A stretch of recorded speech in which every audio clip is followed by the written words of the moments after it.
உட்காந்து உட்காந்து.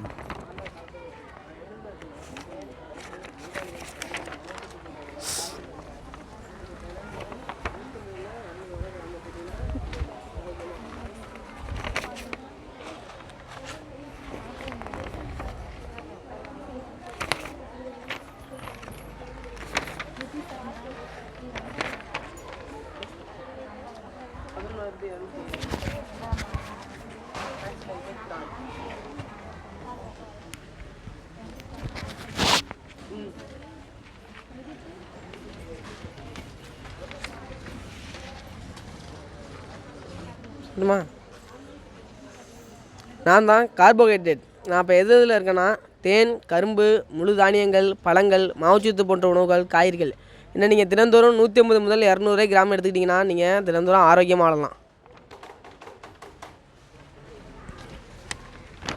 நான் தான் கொழுப்பு. நான் எதில் இருக்கேன்னா முட்டை, மஞ்சள் கரு, இறைச்சி, நிறைவுற்ற நிலை இருக்கேன். இன்னும் தினந்தோறும் நீங்கள் எவ்வளோ எடுத்துக்கிட்டிங்கன்னா 35 கிராம் எடுத்திங்கன்னா நீங்கள் உடல் நலத்தோடவும் ஆரோக்கியமாகவும் வாழலாம். நான் தான் புரதம். லெகும் வகைகள், பருப்பு வகைகள், கொட்டைகள், சோயாபீன்ஸ், பச்சை காய்கறிகள், இறைச்சி, முட்டை, பால் பொருட்கள் இதை தினசரி நம்ம பயன்படுத்தினோம்னா 40 கிராம் வரையும் ஆரோக்கியமாக வாழலாம். நன்றி மாணவர்களே.